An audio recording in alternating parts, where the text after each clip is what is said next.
Hello and welcome to this new tutorial where I'm going to show you how to add any shoe of your preference to CLO avatars. We are diving in right away, so first go to sketchfab.com and search for downloadable shoes of your preference. In my case it's the Balenciaga Track 2.0. Download the GLB version if it's available. And next we are going to export an avatar from CLO3D. So go into CLO3D, add an avatar, delete the shoes and move it to the ground, and then go to File, Export as FBX. In the export screen, leave everything as is, just make sure that the scale is set to centimeters.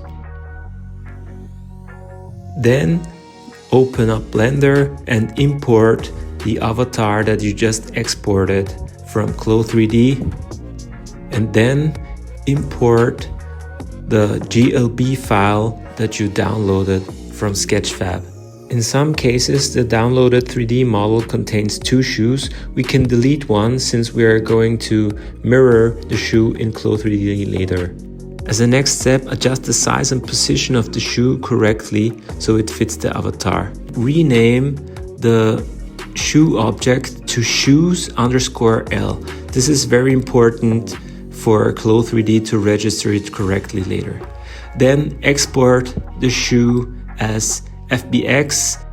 In the export screen, set the path mode to copy and check the icon right next to it to embed the textures into the FBX. This sometimes doesn't work correctly, but I'm going to show you in a second how to fix this. Limit the selection to selected objects and then select mesh as object type. Also set the transform settings forward to Y forward and up to Z up. Then go back into CLO3D, go to the menu, Avatar, and register the accessory. Here we are going to register the shoes that we just exported from Blender. Select the FBX from Blender. Tick the checkbox at Mirror Creation to mirror the shoe to the right. Provide a file name for the accessory and save it. And as you can see, there's no texture on the shoe, so we're going to fix this now. We need to go back into Blender and select the material and unpack the image texture by clicking the icon and select Use File from Current Directory. Back in CLO3D, we select the shoe and set the base color map texture, and you'll find the texture that we exported from Blender in the directory of your Blender file. There you have it for the left shoe, and we're going to do the same for the right shoe. Voila, here we go.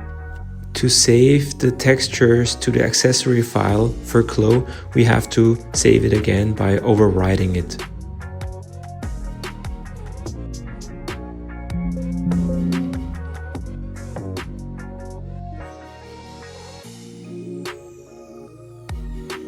As a final step, to see if it works, we can delete everything from the scene and load a new avatar, delete the shoes again and move the avatar to the ground, and then drag and drop the newly created accessory file into the scene. Move the avatar to the ground and it looks perfect. The newly created shoes work with standard CLO3D animations as well as with poses. Thanks so much for watching. I hope this helps, and if you enjoyed this tutorial, please like and subscribe and hit the bell, and looking forward to see you at the next one. Bye.